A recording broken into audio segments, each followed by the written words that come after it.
Hi, I'm Ali from ESA Education. In this activity, your mission is to investigate which crops astronauts should grow for such future space missions.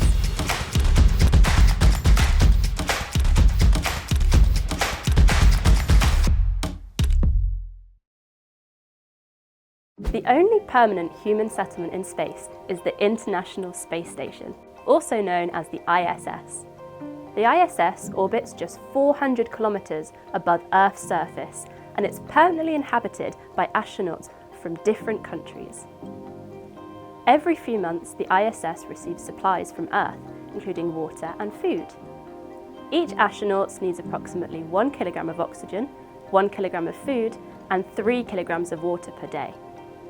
However, regular supplies from Earth will be impossible when humans set permanent bases on the Moon, Mars, or beyond, because they are simply too far away.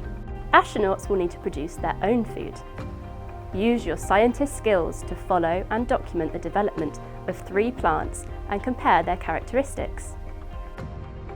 For this activity, you will need water, a logbook, a ruler, 3 pots, labels, soil, and 3 different types of seed. We will demonstrate the activity using basil, radish, and tomatoes. Let's get started. Prepare your logbook. You will use it to keep track of the evolution of each seed into a plant. Collect the seeds from your teacher and label them as Plant A, Plant B, and Plant C. First task is to describe your seeds. Can you identify which seed will produce which plant? Do they look familiar? If you can't recognise them, don't worry. You'll learn more about each plant during this activity. Your next task is to plant the seeds. Grab 3 pots and label them A, B, and C. Fill 3/4 of pot A with potting soil and add a bit of water. Repeat the process for pots B and C. Add a few plant A seeds to pot A, add a few plant B seeds to pot B, and finally add some plant C seeds to pot C. Cover each pot with a thin layer of soil, about 1 centimetre. Water the pots and place them in a sunny location.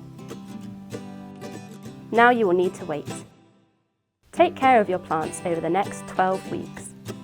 Keep the soil moist, but be careful not to overwater. Don't forget to observe how your plants are growing and keep a record in your logbook of their height, number of leaves, fruits, and flowers. Every week you will observe differences between each plant. After 12 weeks, you will have produced food from your crops. The edible parts of each plant are also different. We eat the leaves of the basil plant, the roots of the radish plant, and the fruit of the tomato plant. In space, astronauts will need plants that grow fast, are resilient in different conditions, and provide lots of nutrition without taking up too much space. Which plant would you want to grow on a long space mission? For a more in-depth look at how different factors affect plant growth, check out ESA Education's AstroFood and AstroFarmer activities. Bye!